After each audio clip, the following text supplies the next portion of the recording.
ಕುಂಭರಾಶಿಯವರೇ, February 2026 ನಿಮಗೆ ಹೇಗಿರಲಿದೆ? ಹೊಸ ಹಾದಿಯ ಮೂಲಕ ಹೊಸ ಅವಕಾಶಗಳು ದೊರೆಯಲಿವೆ.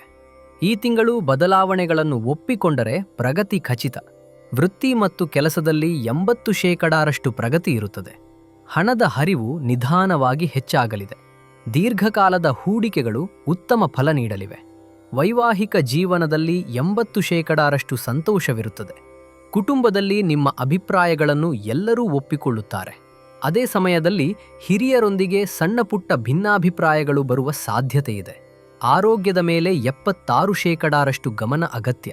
ನರಮಂಡಲ ಮತ್ತು ಕಾಲುಗಳ ಭಾಗದಲ್ಲಿ ಸಮಸ್ಯೆ ಉಂಟಾಗಬಹುದು. ಅತಿಯಾದ ಆಲೋಚನೆ ಓವರ್ ಥಿಂಕಿಂಗ್ ಮಾನಸಿಕ ಆಯಾಸವನ್ನು ನೀಡುತ್ತದೆ. ದಿನವೂ ಧ್ಯಾನ ಅಥವಾ ಪ್ರಾಣಾಯಾಮ ಮಾಡುವುದು ಅತ್ಯಗತ್ಯ. ಒಟ್ಟಾರೆಯಾಗಿ ಈ ತಿಂಗಳು ಆಧ್ಯಾತ್ಮಿಕತೆ ಮತ್ತು ಬೆಳವಣಿಗೆಯಲ್ಲಿ ಕುಂಭರಾಶಿಗೆ 82% ಯಶಸ್ಸು ಖಚಿತ. ಬದಲಾವಣೆಯನ್ನು ಕಂಡು ಹೆದರದೆ ಮುನ್ನಡೆಯಿರಿ. ವರ್ಷಕ್ಕೊಮ್ಮೆಯಾದರೂ ತಿರುಪತಿ 7 ಕೊಂಡಲವಾಡನನ್ನು ದರ್ಶನ ಮಾಡುವುದು ಅತ್ಯಂತ ಶ್ರೇಷ್ಠ.